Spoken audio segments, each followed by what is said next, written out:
আপনি আজকের অবস্থার সাথে মিলিয়ে নেবেন, আজকের অবস্থার সাথে হুবহু মিল আছে। সেই দিন মুসা আলাইহিস সালামের জাতি যা বলেছিল, কি বলেছিল? মুসা, আমরা ওই শহরে প্রবেশ করতে পারবো না, ওখানে শক্তিশালী, পৃথিবীর সবচেয়ে শক্তিশালী জাতি বসবাস করে, পৃথিবীর সবচেয়ে অত্যাধুনিক অস্ত্র তাদের কাছে আছে, আমরা প্রবেশ করতে পারবো না। আর এক আয়াতে আল্লাহ বলেছেন তারা কি উত্তর দিয়েছিল জানেন? আর এক আয়াতে আল্লাহ সুবহানাহু ওয়া তাআলা বলছে তারা মুসা আলাইহিস সালামকে উত্তর দিয়েছিল, ইন্না লান নাদখুলাহা আবাদাম মা দামু ফিহা ফাযহাব আনতা ওয়া রাব্বুকা ফাকাতিলা ইন্না হাহুনা কাঈদুন। মুসা, আপনি আর আপনারা আল্লাহ গিয়ে যুদ্ধ করেন, আমরা এখানে বসে থাকলাম। ওরা শক্তিশালী জাতি, অত্যাধুনিক অস্ত্র আছে তাদের কাছে, আমরা যেতে পারবো না। আপনি আর আপনার আল্লাহ গিয়ে যুদ্ধ করেন, আমরা বসে থাকলাম। তবে দুইজন ব্যক্তি যুদ্ধ করতে রাজি হয়েছিল, তাদের কথা আল্লাহ কোরআনে বলেছে। কিভাবে বলেছে? ক্বালা রাজুলানি মিনাল্লাযীনা ইয়াখাফুনা, তাদের মধ্যে দুইজন ব্যক্তি যারা আল্লাহকে ভয় করত, আনআমাল্লাহু আলাইহিমা, যাদের উপর আল্লাহর দয়া ছিল, তারা কি বলল? উদখুলু আলাইহিমুল বাব, হে আমাদের জাতি, হে আমাদের সম্প্রদায়, তোমরা এই শহরে প্রবেশ করো। তোমরা ওরা শক্তিশালী দেখে ভয় পাচ্ছ কেন? ওরা খুবই পাওয়ারফুল দেখে তোমরা ভয় পাচ্ছ কেন? ফাইদা দাখালতুমু, যখনই তোমরা ওই শহরে সাহস নিয়ে প্রবেশ করা শুরু করবে, তখনই তোমরা বিজয়ী হবে। ওয়া আলাল্লাহি ফাতাওয়াক্কালু ইন কুনতুম মুমিনিন, আর ভরসা রাখো আল্লাহর উপর যদি তোমরা মুমিন হয়ে থাকো। শক্তিশালী জাতি আছে, এই জন্য প্রবেশ করতে ভয় পাচ্ছ, ভরসা রাখো আল্লাহর উপর, আল্লাহর উপর ভরসা রেখে সামনে আগালে তোমরা বিজয়ী হবে। দুইজন ব্যক্তি এই কথা বলল। বাকিরা যখন যুদ্ধ করতে অনাগ্রহ পেশ করলো, তখন মুসা আলাইহিস সালাম আল্লাহকে বললেন, আল্লাহ, আমার পক্ষে আর এই জাতিকে পরিচালনা করা সম্ভব নয়, আপনি আমাদের আর এদের মধ্যে ফাইসালা করে দেন, আমি আর পারবো না। কেন তিনি হতাশ হলেন তার পিছনে অনেক লম্বা ঘটনা আছে, যা বানু ইসরাইলের ধারাবাহিক ইতিহাসে আমরা তাফসীরে আলোচনা করেছি। যখন তিনি হতাশা প্রকাশ করলেন, তখন আল্লাহ তাদের জন্য শাস্তি নাজিল করলেন 40 বছর। আল্লাহ কোরআন মাজিদে বলেছেন, ফাইন্নাহা মুহাররামাতুন আলাইহিম আরবাউনা সানা ইয়াতিহুনা ফিল আরজ, 40 বছর পাগলের মতো ওই সিনাই মরুভূমির মধ্যে ঘুরতে থাকবে উদ্ভ্রান্তের মতো। এই 40 বছরের জন্য তাদের শাস্তি। মুসা আলাইহিস সালাতু ওয়াস সালামের অন্তরে ব্যথা ছিল যে তিনি জেরুজালেম বিজয় করতে পারেননি। এই ব্যথা কোথা থেকে এই ব্যথার প্রমাণ পাওয়া যাবে? বুখারীর হাদিসে রাসূলুল্লাহ সাল্লাল্লাহু আলাইহি ওয়াসাল্লাম বলছেন যে মুসা আলাইহিস সালাম মৃত্যুর আগে আল্লাহর কাছে দোয়া করেছিলেন। ফাসাআলাল্লাহ, মুসা আলাইহিস সালাম আল্লাহর কাছে দোয়া করলেন, আইয়ুদনিয়াহু, যে হে আল্লাহ, আমার মৃত্যু দেন, মিনাল আরদিল মুকাদ্দাসাতি রামিয়াতাম বিহাজারিন, আমার এই নিমক হারাম না শকর কওমের কারণে জেরুজালেম বিজয় করতে পারলাম না, মসজিদে আকসা বিজয় করতে পারলাম না, কিন্তু আমার অন্তর চায় যে আমার মৃত্যু হোক ওই পবিত্র মাটির, পবিত্র ভূমির যত নিকটে সম্ভব, অন্তত একটা পাথর নিক্ষেপ করার দূরত্ব হলেও আল্লাহ আপনি আমার মৃত্যু ওই পবিত্র ভূমির কাছে দিয়েন। এই মর্মে মুসা আলাইহিস সালাম আল্লাহর কাছে দোয়া করেছেন। দোয়া বর্ণনা করছেন মুহাম্মদ সাল্লাল্লাহু আলাইহি ওয়াসাল্লাম বুখারীর হাদিসে। আর মুহাম্মদ সাল্লাল্লাহু আলাইহি ওয়াসাল্লাম এটাও বলছেন, আমি যদি আজ ফিলিস্তিনে থাকতাম তাহলে তোমাদের দেখিয়ে দিতাম এখানে মুসা আলাইহিস সালামের কবর। ঘটনা বলছি কত হাজার বছর আগের, কিন্তু মনে হবে আজকের মতো বাস্তব। মুহাম্মদ সাল্লাল্লাহু আলাইহি ওয়াসাল্লামেরও হাজার বছর আগের ঘটনা বলছি। তাহলে কতদিন থেকে এই ভূমি পবিত্র আর কতদিন থেকে এই মাটি পবিত্র আল্লাহ সুবহানাহু ওয়া তাআলা জানে। তবে যতদিন থেকেই হোক, সেটা কাবার 40 বছর পর থেকে। ওই যে দুইজন ব্যক্তি যারা যুদ্ধ করতে রাজি হয়েছিল, মুসা আলাইহিস সালামের মৃত্যুর পরে তাদের একজনকে আল্লাহ নবী বানিয়ে দিলেন। তাদের একজনের নাম হচ্ছে ইউশা বিন নুন। মুসা আলাইহিস সালাম খিজির আলাইহিস সালামের সাথে দেখা করার জন্য যাকে সাথে করে নিয়ে গেছিলেন, তিনি ইউশা বিন নুন। ওনার একজন সফর সঙ্গী ছিল খিজির আলাইহিস সালামের সাথে সাক্ষাৎ করতে যাওয়ার জন্য, ওই সফর সঙ্গী হচ্ছে ইউশা বিন নুন। যে দুইজন যুদ্ধ করতে রাজি হয়েছিল তাদের একজন হচ্ছে ইউশা বিন নুন। ইউশা বিন নুনকে আল্লাহ নবী বানিয়ে দিলেন মুসা আলাইহিস সালাতু ওয়াস সালামের মৃত্যুর পরে। ইউশা বিন নুন নবী হওয়ার পরে 40 বছরের আযাব যখন শেষ হলো, 40 বছরের শাস্তি পেয়ে এদের ব্রেন দিমাগ ঠিক হয়েছে যে না, আল্লাহ যুদ্ধ করতে বলেছে, যুদ্ধ করতে হবে। ইউশা বিন নুনের নেতৃত্বে জেরুজালেম বিজয় অভিযান শুরু হলো। আল্লাহর আদেশের 40 বছর পর, এই 40 বছরের মধ্যে মুসা আলাইহিস সালাম মারা গেছে। আল্লাহ আদেশ দিয়েছিলেন, অমান্য করেছিল, 40 বছরের আযাব এসেছে। 40 বছরের আযাব চলমান অবস্থাতেই মুসা আলাইহিস সালাম মারা যান। মুসা আলাইহিস সালামের মৃত্যুর পর নবী হয় ইউশা বিন নুন। ইউশা বিন নুন নবী হওয়ার পরে 40 বছরের আযাব শেষ হলে বানু ইসরাইলদের নিয়ে তিনি জেরুজালেম বিজয় অভিযান পরিচালনা করেন। যুদ্ধ চলতেছে, তুমুল যুদ্ধ। যুদ্ধ চলতে চলতে যুদ্ধ যখন বিজয়ের মুহূর্ত, তখন শুক্রবার বিকেল। এই জন্য শুক্রবারের দিন যে আল্লাহ একটা সময় দোয়া কবুল করেন, তার কিছু কিছু মত আছে যে শুক্রবার বিকেলে আল্লাহ দোয়া কবুল করেন ওই একটা সময়। কেন, সেই ঘটনা বলতেছি। যুদ্ধ চলতে চলতে শুক্রবার বিকেল, শনিবারের দিন পবিত্র দিন, তাদের ধর্ম অনুযায়ী মুসা আলাইহিস সালাতু ওয়াস সালামের দিন অনুযায়ী পবিত্র দিন হচ্ছে শনিবার। আর ইসলামে দিন শুরু হয় সূর্য ডুবার পরেই। যেমন রমাজানে আপনারা সিয়াম না রেখে আগের রাতে তারাবি পড়েন, কেননা রমাজান শুরু হয়ে গেছে। তো দিন শুরু হয় আগের দিনের সূর্য ডুবার পর থেকে। তাহলে আজ শুক্রবারের সূর্য ডুবলেই শনিবার শুরু, আর শনিবার শুরু হলেই যুদ্ধ বন্ধ, দিন অনুযায়ী নিষিদ্ধ। ওই দিন অনুযায়ী শনিবারের দিন যুদ্ধ বিগ্রহ নিষিদ্ধ। তাহলে যখন যুদ্ধ বিজয়ের সময়, তখন যদি যুদ্ধ থামিয়ে দেওয়া হয়, ওই গতি আবার রবিবারের দিন আসবে কিনা, না পরাজিত হয়ে ফিরে যেতে হবে, তার তো কোনো গ্যারেন্টি নাই। এই জন্য শুক্রবারের দিন বিকেল বেলা যখন যুদ্ধ জয় জয়, কিন্তু যুদ্ধ বন্ধ করতে হবে, কেননা মাগরিব হলে তৎকালীন দিন অনুযায়ী যুদ্ধ নিষিদ্ধ। তখন ইউশা বিন নুন আল্লাহ সুবহানাহু ওয়া তাআলার কাছে দোয়া করলেন। দোয়া করছেন আর বলছেন, এই সূর্য ইন্নাকা মা'মুরা, হে আসমানের সূর্য তুমি হচ্ছ আদিষ্ট, ওয়া আনা মা'মুরুন, আর আমি আল্লাহর নবী ইউশা বিন নুন, আমিও আল্লাহর আদেশে আদিষ্ট।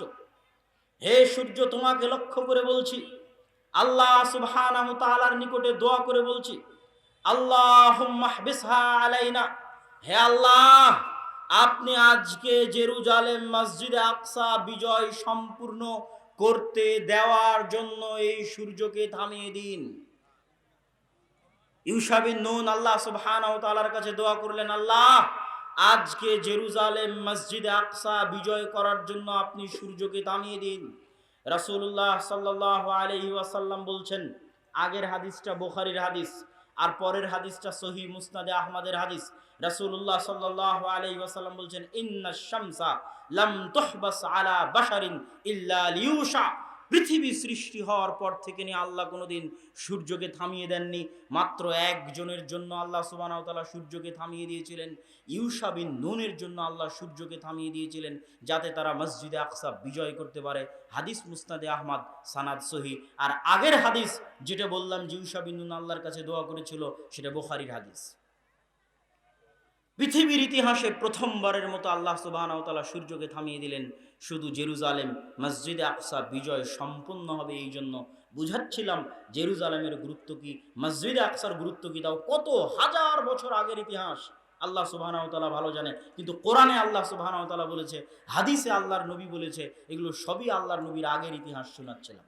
সম্মানিত উপস্থিতি, ইউশা বিন নুনের মাধ্যমে জেরুজালেম মসজিদে আকসা বিজয় হওয়ার পর প্রতি জাতির পদস্খলন আছে। পদস্খলন হতে হতে হতে হতে এক সময় পদস্খলিত হয়, আর এক বাদশাহ এসে তাদেরকে বিতাড়িত করে দেয়। সেই জায়গা থেকে তারা বিতাড়িত হয়ে যায়। লম্বা ঘটনা, আমি শুধু পবিত্র কোরআন থেকে এবং ইসলাম থেকে এই জায়গার গুরুত্ব বুঝাচ্ছি। এবার দ্বিতীয়বার ওই জায়গা থেকে বিতাড়িত হওয়ার পরে, এটাও ইউশা বিন নুনের 150-200 বছর পর হতে পারে। এবার দ্বিতীয়বার ওই জায়গা বিজয় হবে, কার হাতে বিজয় হবে? দাউদ আলাইহিস সালাতু ওয়াস সালাম। যেখানে পবিত্র কোরআনে আপনারা ইতিহাস পাবেন যে তলুত আর জালুতের ইতিহাস। জালুতকে ইংরেজিতে বলা হয় জুলিয়েট। তখন যে নবী ছিল সেই নবীর নাম কোরআনে উল্লেখ করা নাই, কিন্তু তাওরাত, জাবুর, ইনজিলে ওই নবীর নাম, নবীর ঘটনা কোরআনে আছে। নবীর কথা পবিত্র কোরআনে আল্লাহ সুবহানাহু ওয়া তাআলা বলেছে। প্রায় একটা আয়াত এই বর্ণনায় আল্লাহ সুবহানাহু ওয়া তাআলা দিয়েছে, কিন্তু নবীর নাম তাওরাত, জাবুর, ইনজিলে আছে শামুয়েল। ওই নবী নির্ধারণ করলেন তালুতকে তাদের নেতা হিসেবে। আর এই যুদ্ধে আল্লাহ সুবহানাহু ওয়া তাআলা পরীক্ষা হিসেবে আদেশ জারি করলেন, যে জেরুজালেম বিজয় করতে যেতে সামনে নদী পড়বে, এই নদী সাঁতরে পার হতে হবে, এই নদীর পানি যদি কেউ পান করে নেয় তাহলে তারা যুদ্ধে অংশগ্রহণ করতে পারবে না, নদীর পানি পান না করে ওপারে যেতে হবে। মুফাসসিরিনে কেরাম বলছেন, আল্লাহ কোরআনে বলছে যে অল্প সংখ্যক মানুষ এই পরীক্ষায় পাশ করেছিল, সর্বোচ্চ 150, 200, 300 জন হতে পারে যারা শুধুমাত্র আল্লাহর পরীক্ষায় পাশ করে যুদ্ধে অংশগ্রহণ করতে গেছিল। এই 150, 200, 300 জন মানুষ যখন নদী পার হয়ে যুদ্ধে অংশগ্রহণ করতে গেল, তখন তারা কি বলল জানেন? বাদশাহ জুলিয়েটের বিশাল বাহিনী দেখে তারা বলল, লা তাকাতা লানাল ইয়াউমা বিজালুত ওয়া জুনুদিহি, কোরআনের আয়াত পড়ছে। তারা বলল, এত বিশাল সেনাবাহিনীর সাথে, এত শক্তিশালী জাতির সাথে 150, 200, 300 মানুষ কি করবে? আল্লাহ কোরআনে পাল্টা উত্তর দিয়ে বলছেন, কালাল্লাযীনা ইয়াযুন্নুনা আন্নাহুম মুলাকুল্লাহ, যারা জানতো যে তারা আল্লাহর সাক্ষাৎ করবে, যারা জানতো যে তারা মারা গেলে আল্লাহর সাথে দেখা হবে, তারা কি বলল জানো? তারা বলল, কাম মিন ফিআতিন কালিলাতিন গালাবাত ফিআতান কাসীরাতান বিইজনিল্লাহ, কত শত দুর্বল দল আছে যাদেরকে আল্লাহ বিজয়ী করে দিয়েছে শক্তিশালী দলের উপর, পাওয়ারফুল দলের উপর। আল্লাহু মা'আস সাবিরিন, আর আল্লাহ আছেন ধৈর্যশীলদের সাথে, যারা ধৈর্যের সাথে, ঈমানের সাথে, আল্লাহ ভরসার সাথে সামনে এগিয়ে যাবে, তারা অল্প সংখ্যক হলেও আল্লাহ তাদেরকে বিজয় করে দিবেন। তাহলে এই ঘটনা, দ্বিতীয় ঘটনা জেরুজালেম বিজয় করার, আল মসজিদ আল আকসা বিজয় করার, এই ঘটনায় বাদশাহ জুলিয়েটকে নিজে হাতে হত্যা করেছিল দাউদ আলাইহিস সালাম। তারপরে আল্লাহ সুবহানাহু ওয়া তাআলা দাউদ আলাইহিস সালামকে নবী বানিয়ে দিলেন, আর দাউদ আলাইহিস সালাম তার বিশাল সাম্রাজ্যের কেন্দ্র স্থাপন করলেন জেরুজালেমে, মসজিদে আকসায়, এবং দ্বিতীয়বার মসজিদে আকসা নির্মাণ করলেন সুলাইমান আলাইহিস সালাম। এই গেল মোটামুটি আল্লাহর নবীর পূর্বে মসজিদে আকসার গুরুত্ব বোঝানোর জন্য সংক্ষিপ্ত ইতিহাস। আরো গুরুত্ব বোঝানোর জন্য দুই একটা সংক্ষিপ্ত কথা বলে যাই। মারিয়াম আলাইহিস সালাম, ওয়াইদ ক্বালাত ইমরাতু ইমরান রাব্বি ইন্নী নাযারতু লাকা মা ফি বাতনি মুহাররারান ফাতাকাব্বাল মিন্নি, মারিয়াম আলাইহিস সালামকে তার মা ওয়াকফ করেছিলেন। উনি যেই মসজিদের খেদমত করতেন সেটাও মসজিদে আকসা। ঈসা আলাইহিস সালাম যেই শহরে জন্মগ্রহণ করেছিলেন সেটাও জেরুজালেম। এই জন্যই এই লম্বা ঘটনা বলার, ইয়াহইয়া আলাইহিস সালাম, জাকারিয়া আলাইহিস সালাম সব জেরুজালেমে।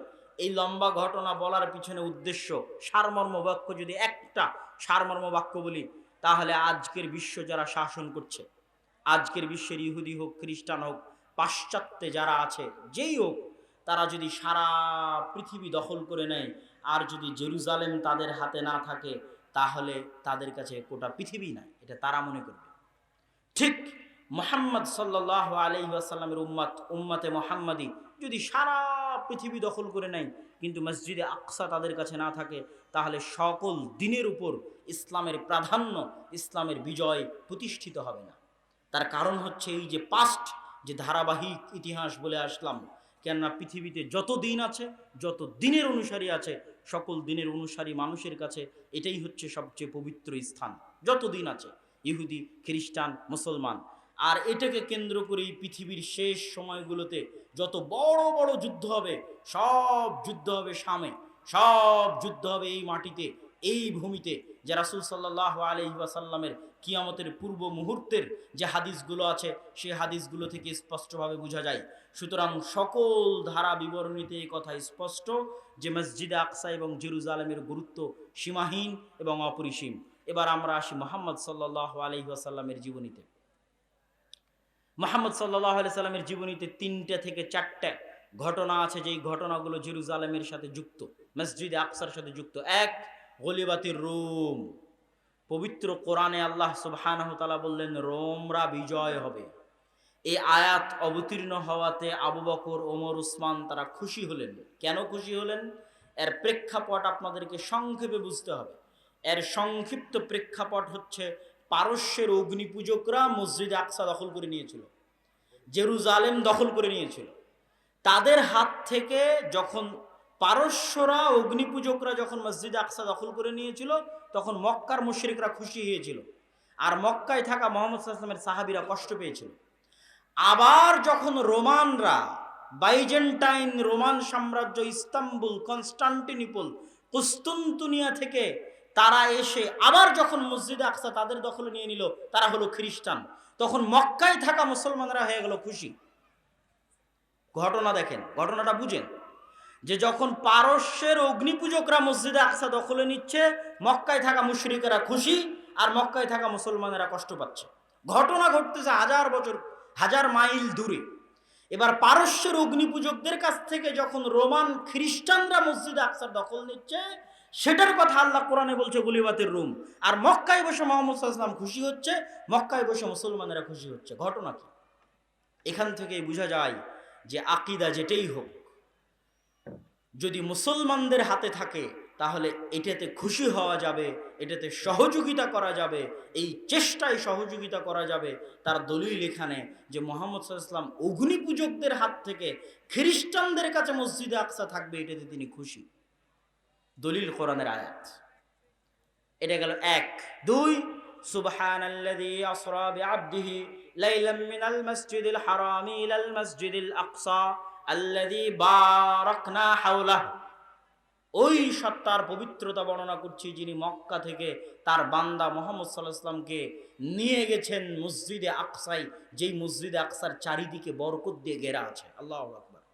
আল্লাহ কোরআনে বলছেন আল মসজিদুল আকসা আল্লাযী বারাকনা হাওলাহু। ওই মসজিদে আকসায় আল্লাহ নিয়ে গেছেন মুহাম্মদ সাল্লাল্লাহু আলাইহি ওয়াসাল্লামকে, যার চারিদিকে বরকত দিয়ে ঘেরা আছে। মেরাজে রাসূলুল্লাহ সাল্লাল্লাহু আলাইহি ওয়াসাল্লাম মক্কা থেকে গেছেন মসজিদে আকসায়, মসজিদে আকসা থেকে গেছেন সপ্তম আসমানে, আর মসজিদে আকসায় তিনি সকল নবীর সালাতে ইমামতি করিয়েছেন।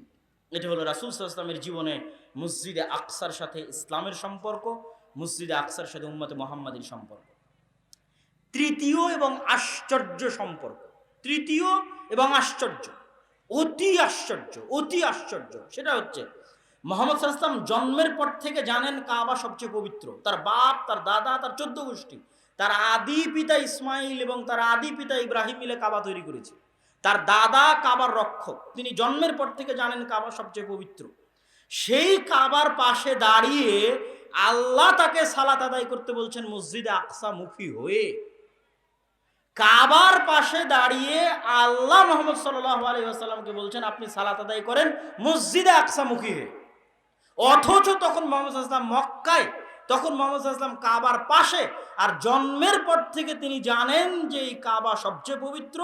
আমার বাপ দাদা এই কাবার রক্ষণাবেক্ষণ করেছে, আমার আদি পিতা ইব্রাহিম আর ইসমাইল মিলে এই কাবা তৈরি করেছে। তারপরেও আল্লাহ তাকে আদেশ দিচ্ছেন আপনি সালাত আদায় করেন মসজিদে আকসামুখী হয়ে, কাবাকে পাশে রেখে। 17 মাস কাবাকে পাশে রেখেই, 17 মাসের কিছু মাস হবে, কেননা এর মধ্যে আল্লাহর নবী হিজরত করেছেন, আর বাকি কিছু মাস মদিনায়। মদিনায় গিয়ে প্রথম যে মসজিদ নির্মিত হয়েছে সেটাও মসজিদে আকসামুখী হয়ে নির্মিত হয়েছে। আমার ছোট্ট চিন্তায় আমি এটাই বুঝি যে এটার পিছনে আল্লাহ সুবহানাহু ওয়া তাআলার এটাই হিকমা ছিল। আল্লাহ সুবহানাহু ওয়া তাআলার এটাই হিকমা ছিল যে মুহাম্মদ সাল্লাল্লাহু আলাইহি ওয়াসাল্লামকে মেরাজ করালেন মসজিদে আকসা হয়ে, কাবার পাশে রেখে মুহাম্মদ সাল্লাল্লাহু আলাইহি ওয়াসাল্লামকে সালাত আদায় করাচ্ছেন মসজিদে আকসামুখী হয়ে। এটার পিছনে হিকমা এটাই যে এই মসজিদে আকসা মুসলমানদের, এই মসজিদে আকসা উম্মতে মুহাম্মাদির, এবং তাদেরকে এটা একদিন বিজয় করতে হবে এবং নিজেদের অধীনে নিতে হবে, তবেই ইসলামের পরিপূর্ণ বিজয় হবে। এ কথাই সত্য, এবং এটা রাসূল সাল্লাল্লাহু আলাইহি ওয়াসাল্লামের জীবনী থেকে বোঝা যায়। সম্মানিত উপস্থিতি, আমি ঘটনা আরেকটু আগের দিকে নিয়ে গিয়ে আমার ঘটনা দ্রুত অতি সংক্ষিপ্ত সময়ের মধ্যে শেষ করে দিয়ে আমাদের আজকের বক্তব্যের শেষ অংশে আপনাদের সাথে জরুরি কিছু কথা আছে, সেই কথার দিকে এগিয়ে যাব ইনশাআল্লাহ। মুহাম্মদ সাল্লাল্লাহু আলাইহি ওয়াসাল্লামের জীবদ্দশায় মসজিদে আকসা বিজয় করার জন্য কি কোনো যুদ্ধ হয়েছিল? জেরুজালেম বিজয় করার জন্য কি কোনো যুদ্ধ হয়েছিল? এই সম্পর্কে অনেকেই হয়তো জানেন না, বা অনেকেই হয়তো চিন্তা ভাবনা করেন না, বা বুঝেন না, বা হয়তো বুঝার চেষ্টা করেন না। জি হ্যাঁ, হয়েছিল। রাসূলুল্লাহ সাল্লাল্লাহু আলাইহি ওয়াসাল্লামের যুগের দুইটা যুদ্ধকে আমরা বলতে পারি যে এই দুইটা যুদ্ধ জেরুজালেম বিজয় করার জন্যই ছিল। এই দুইটা যুদ্ধ ফিলিস্তিন বিজয় করার জন্যই ছিল। এক মুতার যুদ্ধ আর এক তাবুকের যুদ্ধ। কেন বললাম? মুতার যুদ্ধের আজকের ম্যাপ যদি আপনি ওপেন করেন তাহলে মুতার যুদ্ধ থেকে আজকের জেরুজালেম মাত্র 100 কিলোমিটার দূরে। আপনি এখন গুগল ম্যাপে গিয়ে দেখবেন যে মুতার যুদ্ধ কোথায় হয়েছিল। খালিদ বিন ওয়ালিদের নেতৃত্বে, যেই যুদ্ধে মুহাম্মদ সাল্লাল্লাহু আলাইহি ওয়াসাল্লাম খালিদ বিন ওয়ালিদকে সাইফুম মিন সুয়ুফিল্লাহ, আল্লাহর তরবারি উপাধি দিয়েছিলেন, সেই যুদ্ধ থেকে জেরুজালেমের দূরত্ব মাত্র 100 কিলোমিটার। আর এই দুটো যুদ্ধই রাসূল সাল্লাল্লাহু আলাইহি ওয়াসাল্লাম লড়ার আদেশ দিয়েছিলেন রোমানদের বিরুদ্ধে। আর তৎকালীন আরবের সীমানায় রোমানদের সবচেয়ে বড় হেডকোয়ার্টার ছিল জেরুজালেম। তো রোমানদের বিরুদ্ধে যুদ্ধ মানেই জেরুজালেম বিজয়ের জন্য যুদ্ধ, কেন ওটা তো তার সেন্টার, ওটা তার হেডকোয়ার্টার, যেটা তারা পারস্যদের কাছ থেকে বিজয় করেছে। এবং এখানে আরো একটা ঘটনা আপনাদেরকে স্মরণ করিয়ে দিতে চাই যে আল্লাহর নবীর জীবনীতে চতুর্থ যে ঘটনা মসজিদে আকসার সাথে সম্পৃক্ত, সে ঘটনা খুবই প্রসিদ্ধ, কিন্তু এইভাবে আপনাকে কেউ কানেক্ট করে দিবে না, আমি জাস্ট কানেক্ট ধরিয়ে দিচ্ছি। সহিহ বুখারীর প্রথম দিকে ওহীর অধ্যায়ের আলোচনায় লম্বা হাদিস, বলতেও মজা লাগবে, শুনতেও ভালো লাগবে, কিন্তু আমাদের সংক্ষিপ্ত সময় থাকার কারণে আমরা বলছি না। যে আবু সুফিয়ান রাদিয়াল্লাহু তাআলা আনহু, যিনি পরবর্তীতে ইসলাম গ্রহণ করেছিলেন, হুদাইবিয়ার যখন সন্ধি হয় তখন মুহাম্মদ সাল্লাল্লাহু আলাইহি ওয়াসাল্লাম ব্যস্ত হয়ে গেলেন দাওয়াতি কাজে, আর আবু সুফিয়ানেরা ব্যস্ত হলো ব্যবসায়িক কাজে।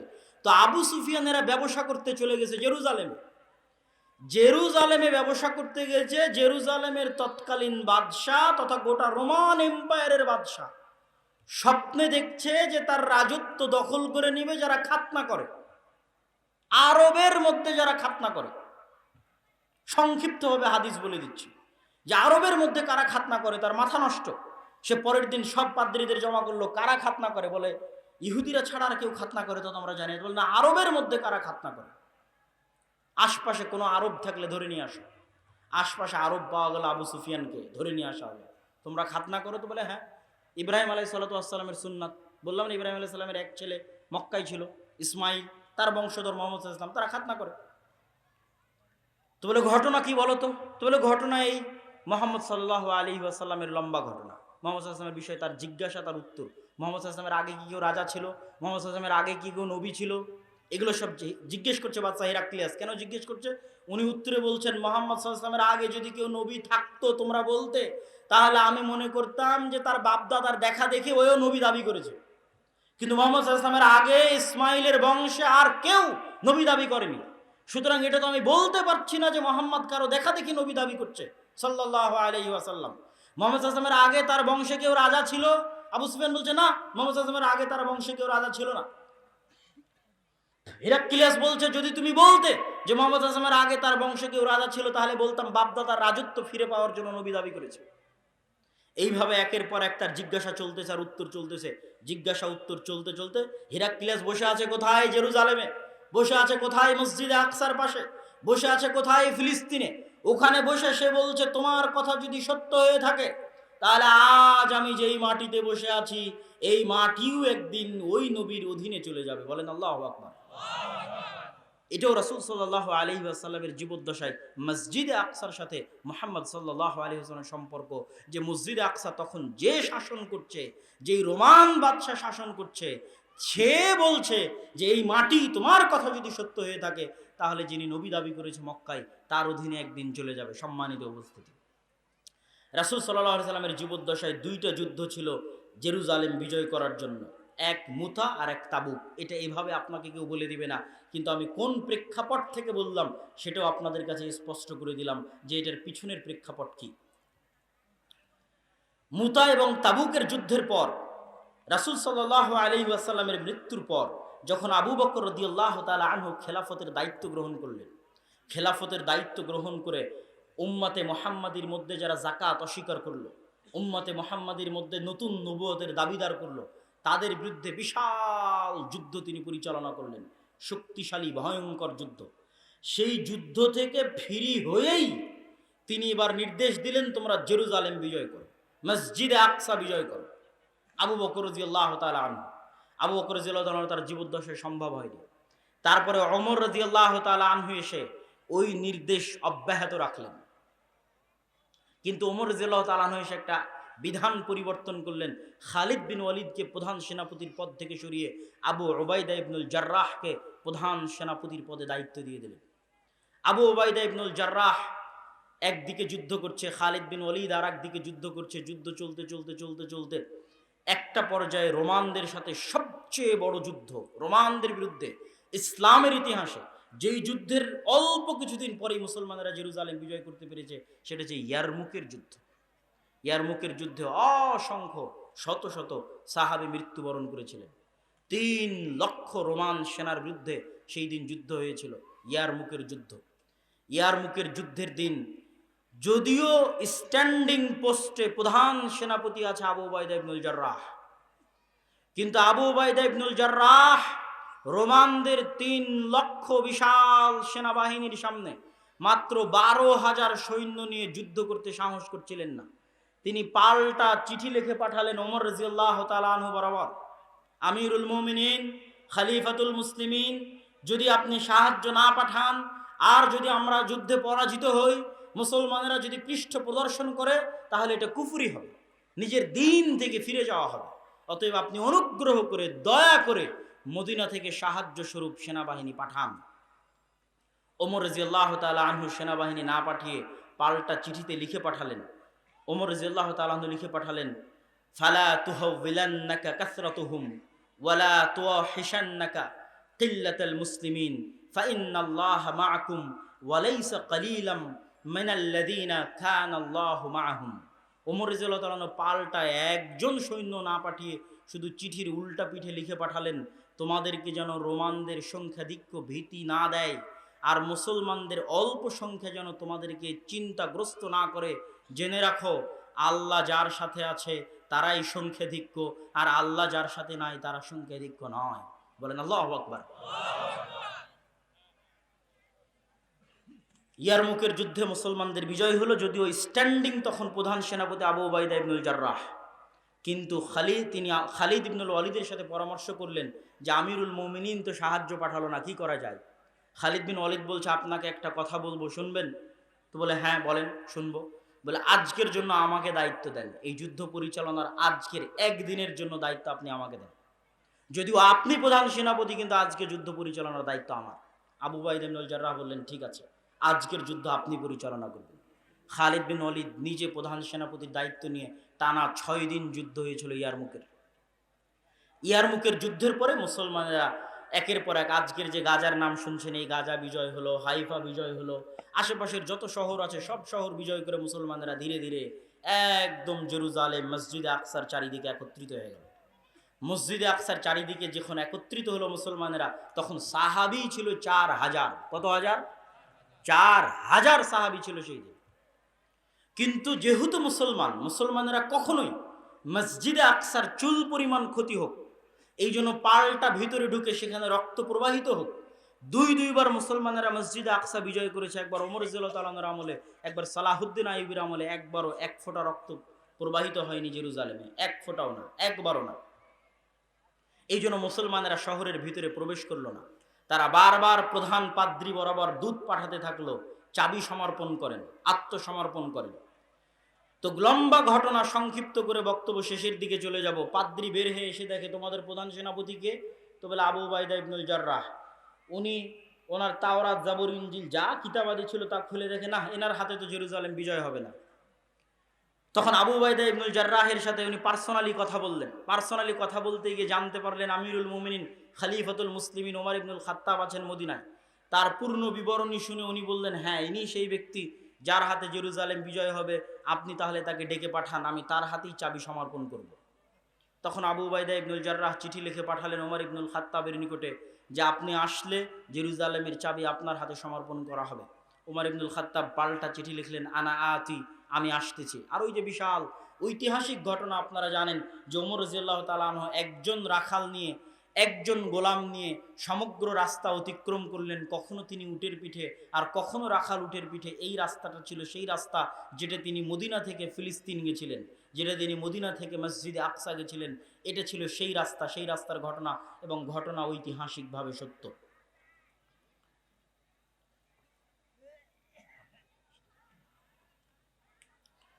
সম্মানিত উপস্থিতি, ওমর রাদিয়াল্লাহু তাআলা আনহু যখন মসজিদে আকসার গেটের নিকটে গেলেন, জেরুজালেম শহরের নিকটে গেলেন, তখন আবু উবাইদা ইবনুল জাররাহ হন্তদন্ত হয়ে ছুটে আসতেছে ওমর রাদিয়াল্লাহু তাআলা আনহুর কাছে। কেন? তখন ওমর রাদিয়াল্লাহু তাআলা আনহু নিজে উটের রশি ধরে টানতেছেন, আর ওমর রাদিয়াল্লাহু তাআলা আনহু যেই উটের রশি ধরে টানতেছেন, ওই উটের পিঠে বসে আছে রাখাল, আর ওমর রাদিয়াল্লাহু তাআলা আনহুর গায়ে জীর্ণ শীর্ণ জামা। তো আবু উবাইদা ইবনুল জাররাহ হন্তদন্ত হয়ে ছুটে এসে বলছে, ইয়া আমিরুল মুমিনিন, ইন্নার রোমান ইয়ানজুরু ইলাইনা নাজরাতা কিল্লাহ। আমিরুল মুমিনিন খলিফাতুল মুসলিমিন করেছেন কি? 4000 সাহাবী আজ এই জেরুজালেম মসজিদে আকসা ঘিরে রেখেছে। মসজিদে আকসা বিজয় হবে, ভিতরে শত শত পাদ্রী অপেক্ষা করছে। আজকে আমিরুল মুমিনিন আসবে, খলিফাতুল মুসলিমিন আসবে, আর সে অবস্থায় আপনি রশি ধরে টানছেন, রাখালকে গোলামকে বসিয়ে রেখেছেন উটের পিঠে, গায়ে জীর্ণ শীর্ণ কাপড়। এ অবস্থায় তো রোমানরা আমাদের নিয়ে হাসি ঠাট্টা করবে। এই বাক্য আবু উবাইদা ইবনুল জাররাহ প্রধান সেনাপতির। ওমর রাদিয়াল্লাহু তাআলা উত্তরে বলছেন, কুন্না কওমান আদিল্লাহ। আরে বলো কি আবু উবাইদা ইবনুল জাররাহ, আল্লাহর নবী যখন নবী হয় তার আগে আমাদের চিনত কে? আমরা ছিলাম মক্কার কোন জাহিলি অন্ধকার যুগের মরুভূমির রাখাল। কুন্না কওমান আদিল্লাহ, না আমাদের ছিল কোনো নাম, না কোনো পরিচয়, না কোনো পদ, না কোনো পদবি, না কোনো মান, না কোনো সম্মান, না কোনো শক্তি, না কোনো সামর্থ্য। বলো কি আবু উবাইদা ইবনুল জাররাহ, আল্লাহর নবীর আসার আগে আমরা কোথায় ছিলাম? আর আজ আল্লাহর নবীর উপর ঈমান আনার পরে মাত্র 23 থেকে 30 বছরের ব্যবধানে মরুভূমির রাখালকে উঠিয়ে আজ আল্লাহ সুবহানাহু ওয়া তাআলা মরুভূমি থেকে উঠিয়ে, জঙ্গল থেকে উঠিয়ে, অন্ধকার যুগ থেকে উঠে, যে মক্কার নাম গন্ধ পর্যন্ত পৃথিবীতে ছিল না, কেউ জানতো না, কেউ চিনতো না, সেই মরুভূমি থেকে উঠিয়ে আমি ওমর ইবনুল খাত্তাব আজ মসজিদে আকসা বিজয় করতে আসছি। কোন মসজিদে আকসা? কোন জেরুজালেম? যার বিশাল লম্বা ইতিহাস আপনাদেরকে দেখালাম।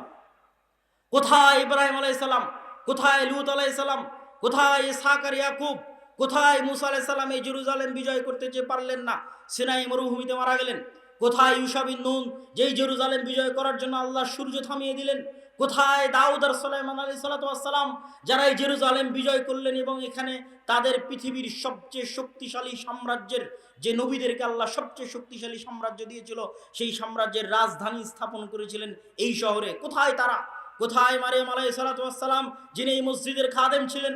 কোথায় ঈসা আলাইহিসসালাতু ওয়াসসালাম, যিনি এই শহরে জন্মগ্রহণ করেছেন? পৃথিবীর আর যত ধর্ম আছে সব ধর্মের মানুষের পবিত্র জায়গা মসজিদ আকসা। আজ রোমান সাম্রাজ্যের কাছ থেকে মসজিদ আকসা ওমর ইবনুল খাত্তাব বিজয় করছে। মানে কি?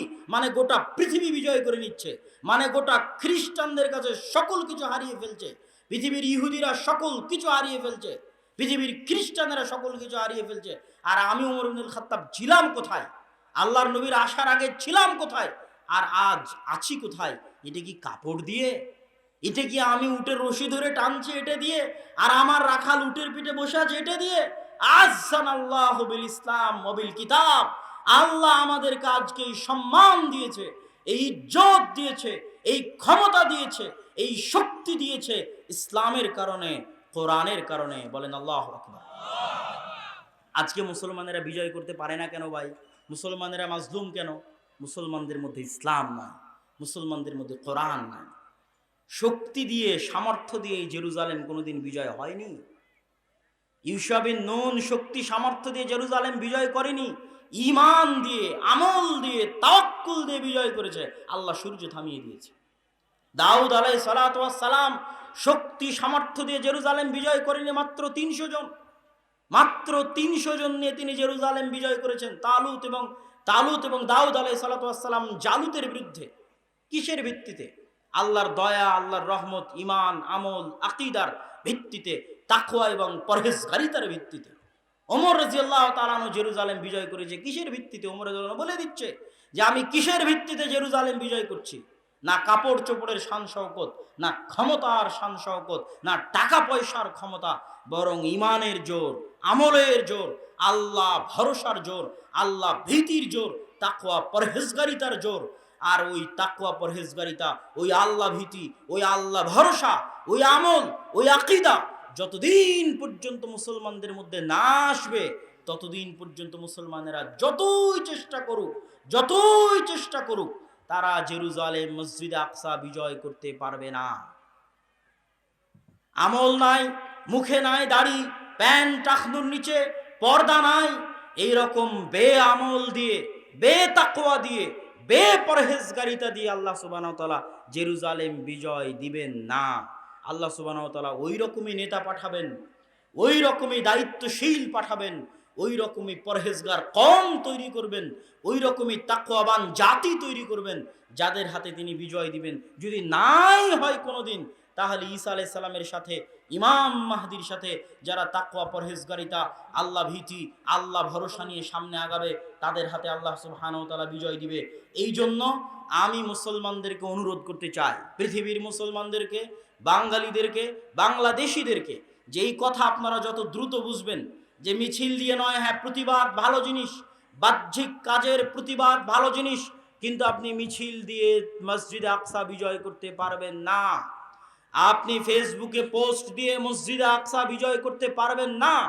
মসজিদে আকসা বিজয় করতে হলে ওই ঈমান লাগবে, ওই আমল লাগবে, ওই তাকওয়া লাগবে, ওই পরহেজগারিতা লাগবে, যেই তাকওয়া, যেই পরহেজগারিতা আল্লাহ ওমরকে দিয়েছিলেন, যেই তাকওয়া, যেই পরহেজগারিতা আল্লাহ দাউদকে দিয়েছিলেন, যেই তাকওয়া, যেই পরহেজগারিতা আল্লাহ সুবহানাহু ওয়া তাআলা সালাহুদ্দিন আইয়ুবীকে দিয়েছিলেন, যেই তাকওয়া, যেই পরহেজগারিতা আল্লাহ ইউশা বিন নুনকে দিয়েছিলেন, ওই তাকওয়া, ওই পরহেজগারিতা যেই দিন আসবে, বা ওই তাকওয়া পরহেজগারিতা আসার চেষ্টা যেই দিন আমরা করব, হুবহু তাদের মতো হতে না পারলেও চেষ্টা যেই দিন করব, সেই দিন বিজয় আসবে।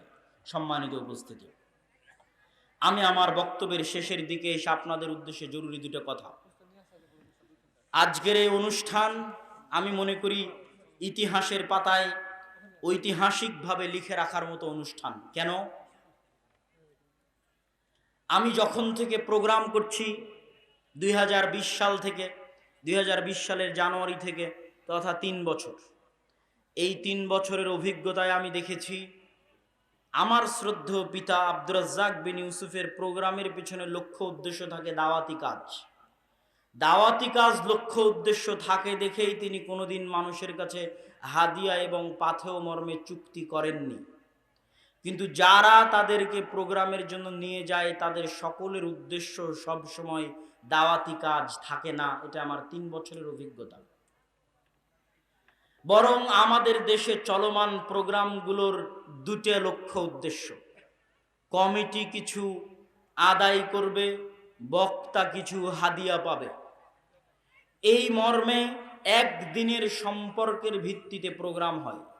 কয় দিনের সম্পর্কের ভিত্তিতে বলেন তো? একদিনের সম্পর্কের ভিত্তিতে, এক রাতের সম্পর্কের ভিত্তিতে প্রোগ্রাম হয়।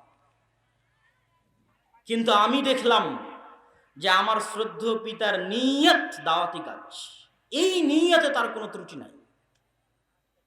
তখন ধীরে ধীরে আমি এই সিদ্ধান্তে উপনীত হলাম যে আমাকে ওই রকম একটা পরিবেশ তৈরি করে দিতে হবে, যেই দিন এই প্রোগ্রামগুলো শুধুই আল্লাহর সন্তুষ্টির জন্য হবে, যেই দিন এই প্রোগ্রামগুলো শুধুই দাওয়াতি কাজের জন্য হবে, যেই দিন এই প্রোগ্রামগুলো শুধুই ফি সাবিলিল্লাহ হবে, যেখানে কমিটিরও কোনো স্বার্থ থাকবে না, যেখানে বক্তারও কোনো স্বার্থ থাকবে না, শুধু আল্লাহর সন্তুষ্টির জন্য প্রোগ্রাম আয়োজন করা হবে। এই লক্ষ্য এবং উদ্দেশ্য নিয়েই দাওয়া ইলাল্লাহর যাত্রা। আমাদের প্রথম এবং সবচেয়ে বড় প্রজেক্ট হচ্ছে মক্তব। মসজিদ ভিত্তিক মক্তব পরিচালনার লক্ষ্যে মসজিদ ভিত্তিক দ্বীন শিক্ষা, শুধু মক্তব বলবো না, দ্বীন শিক্ষা। কেননা আমাদের মক্তবের সিলেবাসে শুধু কোরআন শেখানোর ব্যবস্থা নাই, বরং মৌলিক দ্বীন শিক্ষা হিসেবে সিলেবাস তৈরি করা আছে, যেখানে যেমন আকীদা শিখবে, যেখানে যেমন নবীদের জীবনী শিখবে, দোয়া শিখবে, তেমন কোরআনও শিখবে। আমি সারা বাংলাদেশে 4টি জেলায় এখন পর্যন্ত 126টি মসজিদ ফি সাবিলিল্লাহ সফর করেছি, প্রায় 35টি উপজেলায় সফর করেছি, 255-র কাছাকাছি মক্তব উদ্বোধন করেছি। আলহামদুলিল্লাহ, আল্লাহর দয়া, আল্লাহর রহমতে সম্ভব হয়েছে। চেষ্টা, পরিশ্রম, আমাদের কবুলিয়তের মালিক আল্লাহ সুবহানাহু তাআলা। এই দ্বীন শিক্ষার প্রজেক্ট কেন হাতে নেওয়া, তার লম্বা বিস্তারিত বক্তব্য আমি যত জায়গায় সফরে গেছি তত জায়গায় আলোচনা করা আছে। 1 ঘন্টা 1.5 ঘন্টা আলোচনা করা আছে। আজকে যেহেতু আলোচনার বিষয় ভিন্ন, যেহেতু এটা ইসলামী সম্মেলন, আদ-দাওয়া ইসলামী সম্মেলন, সেহেতু এখানে সংক্ষিপ্ত আকারে বলে যাচ্ছি যে আমি আমার অভিজ্ঞতার ভিত্তিতে ভারতের 3 বছর, সৌদি আরবের 5 বছর এবং আমার ইংল্যান্ডের 1 বছরের অভিজ্ঞতার ভিত্তিতে দিয়ে সারা পৃথিবীতে মুসলমানেরা হচ্ছে শিক্ষায়, জ্ঞানে অন্যদের তুলনায় 500 বছর পিছিয়ে। আমি কিছু বক্তব্যে বলেছি, অন্য বক্তব্যে বিস্তারিত আলোচনা করিনি, তবে একদিন করব, যে মুসলমানেরা দুইটা কারণে পরাধীন, এক জ্ঞানের কারণে, আর একটা হচ্ছে সুদী অর্থনীতির কারণে। এইগুলোর উপর বিস্তারিত আলোচনা কোনোদিন হবে ইনশাল্লাহ, সেই দিন আপনারা দেখবেন, জানবেন, শুনবেন। কিন্তু সংক্ষিপ্ত আকারে আমি দেখেছি মুসলমানেরা শিক্ষায় পিছিয়ে। যারা মধ্যপ্রাচ্যের মুসলমান, তাদের লক্ষ্য উদ্দেশ্য বিনোদন আর পর্যটন। কে দিয়েছে বুদ্ধি যে বিনোদন দিয়ে ইনকাম করতে হবে? শিক্ষায় কোনো ইনভেস্ট নাই, জ্ঞানে কোনো ইনভেস্ট নাই। বিল্ডিং বানাও, পর্যটন শিল্প গড়ে তোলো, সেখানে ইনভেস্ট। আর আমি ইংল্যান্ডে দেখেছি, ইউকেতে দেখেছি, তাদের ইনভেস্ট মানেই শিক্ষা। ইংল্যান্ডে তেলও নাই, ইংল্যান্ডে গ্যাসও নাই। আমেরিকাতে তেলও নাই, আমেরিকাতে গ্যাসও নাই। পৃথিবী শাসন করে কি দিয়ে ভাই? আমেরিকা, ইংল্যান্ডের অক্সফোর্ড আছে, ক্যামব্রিজ আছে, হার্ভার্ড আছে, নাসা আছে। মুসলমানদের চেয়ে 500 বছর জ্ঞান বিজ্ঞানে এগিয়ে আছে। জ্ঞান বিজ্ঞান বিক্রি করেই তারা পৃথিবী শাসন করছে। হাড়ে হাড়ে অনুভব করে দেখে এসে আপনাকে বলছে। গাড়িতে উঠলে দেখবেন বই পড়ছে, পার্কে গেলে দেখবেন বই পড়ছে, ট্রেনে উঠলে দেখবেন বই পড়ছে। মাঝে মধ্যে তাদের বই পড়ার ছবি উঠিয়ে আমি আমার 2 ভাই আব্দুর রহমান এবং আব্দুর রহিমকে পাঠাতাম। একদিনে এক স্টেশনে পরপর 3টে ট্রেন মিস হওয়ায় ওই ট্রেনে প্রচুর ভিড় হয়েছে। ভিড়ের মধ্যে 2 বগির মাঝে যে ফাঁকা জায়গা থাকে, ওই ফাঁকা জায়গায় ভিড়ের মধ্যে দাঁড়িয়ে থেকে 2 জন যুবক বই পড়তেছে। ওটারও ছবি তুলে আমি আব্দুর রহমান আর আব্দুর রহিমকে পাঠিয়েছিলাম যে দেখো এরা কি দিয়ে পৃথিবী শাসন করে। এদের অন্তরে ঈমান নাই, এদের গায়ে কাপড় নাই, কিন্তু তারা বই পড়তে অভ্যস্ত। এই শিক্ষা, এই জ্ঞান দিয়ে তারা পৃথিবী শাসন করছে। আর আমাদের মুসলমানদের অবস্থা, মধ্যপ্রাচ্যের মুসলমানদের অবস্থা তো বললামই। এই জন্য আগেই বক্তব্যে বলে নিলাম যে ভাই, এগুলো করে মুসলমানদের বিজয় হবে না। এটা শিক্ষার দিন, জ্ঞানের দিন। ইমান, আমল, আকিদায় পরিবর্তন না আসলে বিজয় হবে না। আর আমাদের বাংলাদেশের অবস্থা দেখেন, বাংলাদেশের যত বড় বড়, যদি যারা দায়িত্বে আছে তাদের কথা বলেন, টাকা আসলেই রাস্তা তৈরি করতে হবে, ব্রিজ কালভার্ট নির্মাণ করতে হবে, সেতু ফ্লাইওভার নির্মাণ করতে হবে। শিক্ষার জন্য কোনো প্রজেক্ট নাই, জ্ঞানের জন্য কোনো প্রজেক্ট নাই। আর যদি মসজিদ কমিটির কাছে যান, তাহলে মসজিদ কমিটির কাছে টাকা আসলে এসি লাগাতে হবে, ছাদ ঢালাই করতে হবে, টাইলস লাগাতে হবে। শিক্ষার জন্য কোনো বাজেট নাই। ওই মসজিদের কমিটি আপনি আমেরিকানদের করে দেন, ইউরোপিয়ানদের করে দেন, মসজিদের ফান্ডে যদি 10 টাকা থাকে, তাহলে 10 টাকার 5 টাকা আমেরিকানরা আগে শিক্ষায় ব্যয় করবে। ভাই, যেই মসজিদ আপনি এসি দিয়ে তৈরি করছেন, ওই মসজিদের আশেপাশে তো গাঞ্জাখোর, মদখোরে পরিপূর্ণ হয়ে গেছে। মসজিদ স্বর্ণ দিয়ে বানিয়ে কি করবেন? যেখানে মসজিদের আশেপাশে সব গাঞ্জাখোর, মদখোর, জুয়া, অনলাইনে জুয়া, মোবাইলে জুয়ায় পরিপূর্ণ হয়ে গেছে, ওই মসজিদ স্বর্ণ দিয়ে বানিয়ে কি করবেন? আপনি ওই মসজিদে 10টা টাকা থাকলে 5টা টাকা শিক্ষায় ব্যয় করেন। মসজিদ না থাকলেও মানুষ খোলা মাঠে সালাত আদায় করবে। মুসলমানদের এই ভয়াবহ অবস্থা দেখেই আমার এই প্রতিজ্ঞা নেওয়া যে মুসলমানদের শিক্ষার জন্য কাজ করতে হবে। নওগাঁ, জয়পুরহাট থেকে যত উত্তরে যাবেন তত মসজিদে মক্তব নাই। যে কয়েকটা মসজিদে মক্তব আছে সেগুলো অবহেলিত প্রতিষ্ঠান। বড় বড় প্রতিষ্ঠান দিয়ে সারা বাংলাদেশে পরিবর্তন আনা সম্ভব নয়। বড় বড় প্রতিষ্ঠান, সেটা যত বড় মাদ্রাসাই হোক, সারা বাংলাদেশের 2% ছেলে মেয়ে ওখানে পড়তে যায়, বাকি 98% মুসলমানের সন্তান। এরা দিন শিখবে কোথায়? এই একদিনের জালসা দিয়ে দিন শেখা সম্ভব? তাহলে এই সন্তানেরা যদি দিন না শিখে, এদেরকে শিক্ষা কে দিচ্ছে জানেন? আপনার সন্তান আপনি জন্ম দিয়েছেন, শিক্ষা দিচ্ছে ইবলিস। আমি দেখে এসেছি, সন্তান জন্ম দিবেন আপনি, সন্তানকে শিখাবে ইবলিস। আমার বহু বক্তব্যে তার উপর বিস্তারিত বলা আছে যে ইউরোপের অবস্থা কি। সেখানে সন্তান আপনি জন্ম দিবেন, শিক্ষা দিবে ইবলিস। আপনার দেশে ওই অবস্থা হতে যাচ্ছে। সন্তান আপনি জন্ম দিচ্ছেন, টাকা দিয়ে মসজিদ বানাচ্ছেন, কিন্তু আপনার সন্তান পড়ছে ব্রাকে, আপনার সন্তান পড়ছে খ্রিস্টান মিশনারির স্কুলে। কেননা শিক্ষার ব্যবস্থা আপনার কাছে নাই। সারা বাংলাদেশে সবচেয়ে শ্রেষ্ঠ স্কুল খ্রিস্টানদের পরিচালিত। আজও এখনো শ্রেষ্ঠ স্কুল তারা পরিচালনা করছে, কেন? তারা জানে শিক্ষা কি জিনিস, শিক্ষার মূল্য কি। ব্রাকের ওয়াকফ করা জমি নাই, বিল্ডিং নাই, কিন্তু ব্রাক সারা বাংলাদেশে হাজার হাজার স্কুল পরিচালনা করছে ভাড়া জমিতে, ভাড়া টিন, ভাঙ্গা টিন দিয়ে ভাড়া জমিতে পরিচালনা করছে। আর মুসলমানদের লক্ষ লক্ষ মসজিদ থাকার পরও, হাজার হাজার মসজিদ থাকার পরও এই সমস্ত মসজিদগুলোতে দিনের দাওয়াতি কাজ নাই। সম্মানিত উপস্থিতি, এই জন্য আমরা মসজিদ ভিত্তিক দিন শিক্ষা কার্যক্রমকে জোরালো করার জন্য, শক্তিশালী করার জন্য সারা দেশে দাওয়া ইলাল্লাহর অধীনে যে দাওয়াতি সফর চলছে, তারই অংশ হিসেবে আমরা চেয়েছি যে আমাদের প্রোগ্রামগুলো ফি সাবিলিল্লাহ হোক।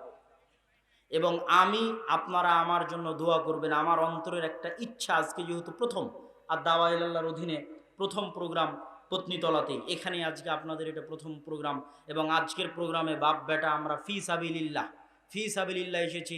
মানে আজকের প্রোগ্রাম কমিটির কাছে আমরা 1 টাকাও হাদিয়া নিব না। বলেন আল্লাহু আকবার। আল্লাহ সুবহানাহু ওয়া তাআলা যেন আমাদের এই নিয়তকে কবুল করে, আল্লাহুম্মা আমিন। এবং এটার মাধ্যমে যেন আমরা সারা বাংলাদেশে মসজিদ ভিত্তিক দ্বীন শিক্ষার জগতে একটা বিপ্লব নিয়ে আসতে পারি, আল্লাহ যেন সেটা কবুল করে। বলেন আল্লাহুম্মা আমিন। আপনারা আমার জন্য দোয়া করবেন। আমার অন্তরের সুপ্ত ইচ্ছা হচ্ছে যে অন্তত সর্বোচ্চ লক্ষ্য সেটা মনের মধ্যে আছে, কিন্তু অন্তত আল্লাহ সুবহানাহু ওয়া তাআলা যেন আমাকে ওই পর্যন্ত ক্ষমতা দেয় যেই দিন আমি আমার জীবদ্দশায় এবং আমার শ্রদ্ধেয় পিতা আব্দুর রাজ্জাক বিন ইউসুফের জীবদ্দশায় এমন পরিবেশ তৈরি করে দিতে পারবো যে তিনি হাজারো লক্ষ মানুষের সামনে এসে আজ থেকে 10-15 বছর আগে যেমন নির্ভয়ে নিঃসংকোচে বলিষ্ঠ কণ্ঠে শিরক এবং বেদাতের বিরুদ্ধে দাঁত ভাঙ্গা আওয়াজে বক্তব্য দিয়েছেন, কোনো ভয় এবং ডর এবং সংকোচ ছাড়া, আল্লাহ সুবহানাহু ওয়া তাআলা যেন দাওয়া ইলাল্লাহর মাধ্যমে মসজিদ ভিত্তিক দ্বীন শিক্ষার মাধ্যমে তার জীবদ্দশাতেই আমাকে ওই রকম পরিবেশ ফিরিয়ে আনার তৌফিক দেন, যেই দিন আবারও তিনি হাজারো লক্ষ মানুষের সামনে দাঁড়িয়ে নিঃসংকোচে নির্ভয়ে বলিষ্ঠ কণ্ঠে শিরক এবং বেদাতের বিরুদ্ধে ওইভাবেই বক্তব্য দিবেন যেইভাবে আজ থেকে 30 বছর আগে 20 বছর আগে বক্তব্য দিয়েছেন, কোনো ভয় ছাড়া, কোনো সংকোচ ছাড়া। সেই পরিবেশ যেন আল্লাহ সুবহানাহু ওয়া তাআলা করে দেয়। বলেন আল্লাহুম্মা আমিন। এই মহৎ উদ্দেশ্য নিয়ে, মুসলমানের সন্তানের কাজ নিয়ে, আমার কাজ নয়, আজকের এই অনুষ্ঠানে যদি আপনারা 5টা টাকাও দান করেন, 10টা টাকাও দান করেন, তাহলে সারা দেশে যে মক্তবগুলো পরিচালিত হচ্ছে এই মক্তবগুলোর অর্থায়নে ব্যয় হবে। অত্র অঞ্চলে যে মক্তবগুলো চলবে সেই মক্তবগুলোর অর্থায়নে ব্যয় হবে। এই অঞ্চলেও আমি সফর করে গেছি, মক্তব কেন্দ্রিক প্রতি উপজেলায় একদিন করে সফর করেছি। ফলত আপনাদের কাছে উক্ত অনুষ্ঠানে, উক্ত সম্মেলনে দান করার উদাত্ত আহ্বান রেখে আর দাওয়া ইলাল্লাহর জন্য দোয়া করার আহ্বান রেখে, এবং আমরা ফি সাবিলিল্লাহ দাওয়াতি কাজ করার লক্ষ্যে একদিনের সম্পর্কে নয়, স্থায়ীভাবে যারা দাওয়াতি কাজ করবে, 12 মাস যারা দাওয়াতি কাজ করবে, তাদের প্রোগ্রাম আমরা করতে চাই, ফি সাবিলিল্লাহ প্রোগ্রাম করতে চাই। কিন্তু একদিনের জন্য কোটি টাকা দিলেও ভাড়ায় খাটতে রাজি নই। একদিনের জন্য কোটি টাকায় দিলেও ভাড়ায় খাটতে রাজি নই। আল্লাহর সন্তুষ্টির জন্য যারা 12 মাস দাওয়াতি কাজ করবে, মসজিদ ভিত্তিক দ্বীন শিক্ষা কার্যক্রম করবে, তাদের সহযোগিতার জন্য, মুসলমানের সন্তানের শিক্ষার ব্যবস্থার জন্য, দেশব্যাপী মসজিদ ভিত্তিক দ্বীন শিক্ষা গড়ে তোলার জন্য, আল্লাহর সন্তুষ্টির উদ্দেশ্যে, আল্লাহর পবিত্র কোরআন মুসলমানের সন্তানের শিক্ষার জন্য আমরা এই উদ্যোগ নিয়েছি। আপনারা কবুল করবেন। নিয়তে কোনো ত্রুটি নাই। 2 বছর থেকে 100টা মক্তব পরিচালনা করি। তারপরে যখন এই দাওয়াতি সফর শুরু করি তখন ভয় পেতাম, কেননা আব্বু নিজেই জামিয়া সালাফিয়ার মতো 4টা বড় বড় প্রতিষ্ঠানের দায়িত্ব পালন করছে। আমি তো তাকে বলতে পারি না যে আপনি এখানে কিছু দেন, এটা বলতে আমার কষ্ট হয়। এই জন্য আমি ভয় পেতাম যে এই যে দাওয়াতি সফর শুরু করছি, এই মক্তবগুলোর ব্যবস্থা কিভাবে হবে। কিন্তু পরক্ষণে আব্বুর ওই কথাটাই আমার জন্য সাহস হয়ে থেকে গেল, যেটা তিনি জামিয়া সালাফিয়া তৈরি করার সময় বলে থাকেন যে আমার হাতে টাকা নেই, এ কথা সত্য, এখানে প্রতিষ্ঠান হবে এ কথাও সত্য, কেমনে হবে তা আমি জানি না। এই কথাকে সামনে রেখে আল্লাহ সুবহানাহু ওয়া তাআলার উপর ভরসা করে সারা দেশে মসজিদ ভিত্তিক দ্বীন শিক্ষা কার্যক্রম পরিচালনা করার জন্য মাঠে নেমেছি। কেমনে এগুলো পরিচালিত হবে, কিভাবে পরিচালিত হবে, কার অর্থায়নে পরিচালিত হবে তা আমি জানি না, তবে এতটুকু বিশ্বাস করি যে এটা হবেই হবে, এবং আল্লাহ সুবহানাহু ওয়া তাআলা এটাতে সহযোগিতা করবে। কেননা আমার নিয়তে চুল পরিমাণ ত্রুটি নাই। মুসলমানদের দুঃখ কষ্ট দেখেই, ইংল্যান্ড এবং ইউরোপে মুসলমানদের দুঃখ কষ্ট দেখেই, লিবিয়া থেকে যে সমস্ত নৌকা ছেড়ে যায়, বাতাসে ফুলানো নৌকা, যেই নৌকাগুলোতে সব মুসলমান থাকে 200-300, একদম রোহিঙ্গাদের মতো, শুধু ইউরোপে একটু আশ্রয় নেওয়ার জন্য এই সমস্ত মুসলমানেরা ইউরোপে গিয়ে হয় ট্যাক্সি ড্রাইভার হয়, না হলে হোম কেয়ারের জব করে, না হলে কোনো দোকানদার হয়। এরা সামাজিকভাবে বড় কোনো দায়িত্ব পালন করতে পারে না। মুসলমানদের এই নিম্ন অসহায় অবস্থা দেখেই মুসলমানদের শিক্ষায় ব্যাপক পরিবর্তন লাগবে, রুট লেভেল থেকে পরিবর্তন লাগবে। আর মসজিদগুলো থেকে মক্তব উঠে যাচ্ছে, দিন শিক্ষা অন্যরা নিয়ে চলে যাচ্ছে, মুসলমানের সন্তানের শিক্ষা অন্যরা নিয়ে চলে যাচ্ছে। এই কষ্ট থেকেই আল্লাহর সন্তুষ্টির উদ্দেশ্যে আমরা এই উদ্যোগে মাঠে নেমেছি। আল্লাহ সুবহানাহু ওয়া তাআলা যেন এটিকে কবুল করে, আল্লাহুম্মা আমিন। এই দাবি, এই দোয়া আপনাদের কাছে রেখে আপনাদের জন্য একটি বিশেষ অনুরোধ, যে যারা আপনারা আদ-দাওয়া ইলাল্লাহর এই মক্তবগুলোতে মাসিক অথবা বাৎসরিক, যে প্রতি মাসে আমি একটি মক্তব পরিচালনা করতে চাই এই মর্মে, অথবা বাৎসরিক যারা সহযোগিতা করতে চান, তারা আমাদের মক্তবের জন্য যে স্টল আছে, সেখানে আমাদের দায়ী, স্টলটা কোথায়? সামনে ওই সাইডে আমাদের দায়ী মুসলিহুদ্দিন বসে আছে।